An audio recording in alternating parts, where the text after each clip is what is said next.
Asaduddin Owaisi AIMIM के अकेले सांसद हैं। पार्टी का जनाधार सीमित है, लेकिन जलवा एकदम राष्ट्रीय नेता जैसा है। एआईएमआईएम तेलंगाना की पार्टी है, लेकिन हैदराबाद की चौहद्दी से बाहर चुनाव लड़ती नहीं। लेकिन देश के जिस भी कोने में चुनाव हो रहा होता है, वहां पहुंचती जरूर है। तेलंगाना, आंध्र प्रदेश से लेकर झारखंड, गुजरात, महाराष्ट्र और यूपी के साथ बिहार भी 13 राज्यों के विधानसभा चुनाव लड़ चुकी है ओवैसी की पार्टी। हालांकि शुरुआती सफलता महाराष्ट्र और बिहार में मिली, लेकिन हैदराबाद से बाहर ओवैसी अपनी पार्टी और जीते हुए विधायकों को कंट्रोल में नहीं रख सके। महाराष्ट्र में लीड खत्म हो गई। बिहार में जीते 5 में से 4 विधायक जीतते ही बागी हो गए। एआईएमआईएम और ओवैसी खुलकर मुसलमानों की पॉलिटिक्स करते हैं। उन्हीं सीटों पर लड़ते हैं जहां मुसलमानों की आबादी घनी होती है। ऐसा माना जाता है कि ओवैसी के उम्मीदवारों के मैदान में उतरने से बीजेपी को फायदा मिल जाता है। विपक्ष में मुसलमानों के वोट बट जाते हैं। ओवैसी पर बीजेपी की बी टीम होने का आरोप और वोट कटवा का टैग लगता है। अब ये पता नहीं कि सचमुच ऐसी किसी नियत के साथ ओवैसी नॉन एआईएमआईएम स्टेट्स में चुनाव लड़ने का प्रयोग करते हैं या सचमुच एआईएमआईएम का जनाधार बढ़ाने की कोशिश कर रहे हैं। पहलगाम में हुए आतंकी हमले के फौरन बाद पीएम मोदी दिल्ली में सर्वदलीय बैठक छोड़कर बिहार में राजनीतिक कार्यक्रम में गए तो बड़ा हल्ला मचा। पहलगाम हमले और पाकिस्तान के खिलाफ जोरदार बुलंद आवाज में बोल रहे एआईएमआईएम चीफ असदुद्दीन ओवैसी भी बिहार में पाए गए। इस साल अकेला राज्य बिहार है जहां साल के आखिर में विधानसभा चुनाव होने हैं। बिहार में 2 दिन का दौरा करके ओवैसी ने डंका पीट दिया कि एआईएमआईएम आ रही है। 2020 में 20 सीटें चुनाव लड़ी थी, इस बार 50 सीटें लड़ने जा रहे हैं असदुद्दीन ओवैसी। नारा दिया है कि हमको गाली देने वाले लालू नीतीश साथ आ गए, अब हमको आजमा लो। आप बताइए, आप किसका साथ देंगे?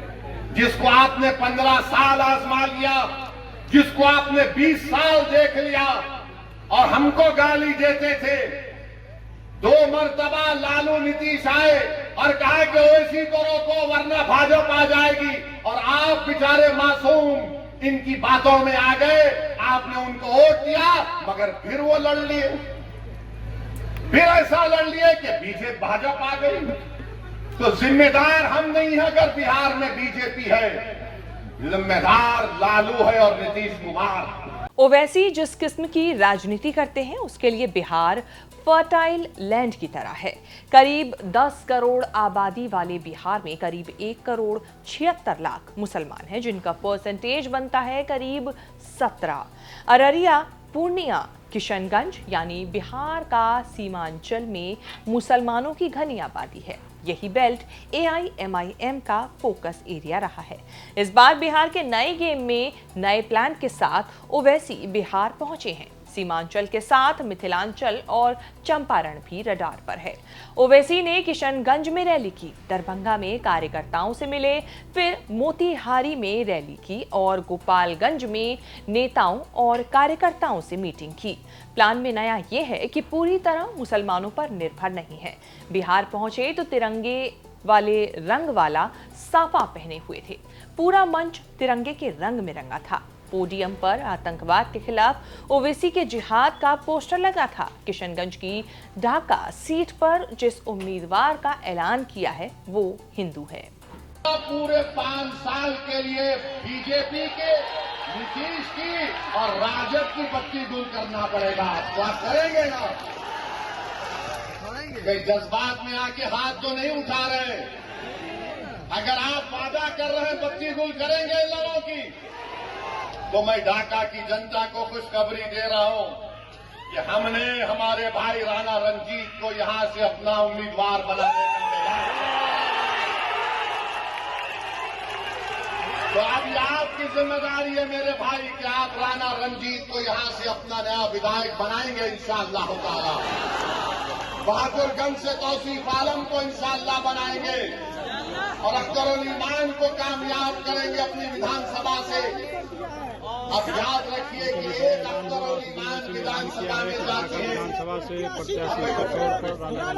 एक अख्तरुल ईमान विधानसभा को जाते हैं अख्तर अली मान को 2 मिनट का टाइम स्पीकर देता है और 2 मिनट में अख्तर अली मान सबको परेशान कर देते हैं।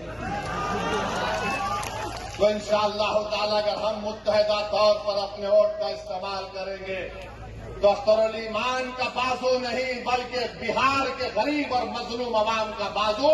सवाल ये कि ओवैसी का बिहार प्लान बीजेपी के लिए मददगार होगा और मुसलमानों की राजनीति करने वाली पार्टियों के लिए घातक तो साबित नहीं होगा। खैर, AIMIM ने जरा भी असर दिखाया तो डैमेज आरजेडी और कांग्रेस को हो सकता है, जिसका काफी कुछ मतलब वोट बैंक पर निर्भर है। ओवैसी भूले नहीं 2020 का धोखा, जब AIMIM के टिकट पर जीतने वाले 5 में से 4 विधायक तेजस्वी यादव की पार्टी में मिल गए थे। अकेले अख्तरुल इमान AIMIM में बने रहे। मोतिहारी की रैली में ओवैसी ने तेजस्वी को ललकार दिया कि तुमने हमारे 4 भगाए, हम 24 लेकर आएंगे, तुम भिखारी बनकर घर आओगे। चल रहा है और हमारे लिए बहुत अच्छा माहौल है, बावजूद इसके कि हमारे 4 MLAs को ख़रीदा गया, वो अपना ज़मीर बेचकर भाग गए। मगर हमें यकीन है कि 4 गए तो 24 आएंगे और हम लोग मेहनत कर रहे हैं। 2020 के विधानसभा चुनाव में AIMIM की 5 सीटों पर जीत के बड़े धमाके की तरह ये चीज देखी गई थी। ये सारी सीटें सीमांचल में किशनगंज, पूर्णिया, अररिया के मुसलमान बहुल आबादी वाले इलाकों से जीती। AIMIM का वोट शेयर तो 1.25% ही था, लेकिन सीटों के नंबर ने समीकरण पलट दिए।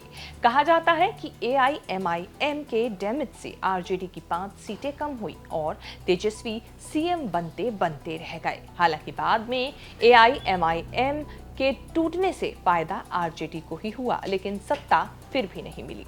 2024 के लोकसभा चुनाव में तो कांग्रेस के मोहम्मद जावेद ने चमत्कार जादू करते हुए देश की सबसे बड़ी मुसलमान बहुल सीट किशनगंज पर जीत हासिल की।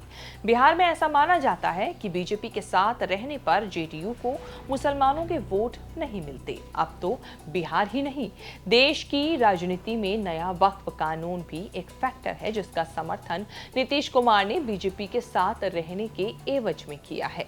वक्फ कानून के खिलाफ ओवैसी, तेजस्वी यादव, कांग्रेस, प्रशांत किशोर सब एक ही प्लेटफॉर्म पर हैं। शेष भारत में ये रिपोर्ट इतनी ही। उम्मीद है आपको ये रिपोर्ट पसंद आई होगी। इसे लेकर आपकी जो भी राय है कमेंट सेक्शन में जाके हमें अपनी बात जरूर बताएं और इस तरह की खबरें आगे भी देखने के लिए बने रहें न्यूज़ तक के साथ।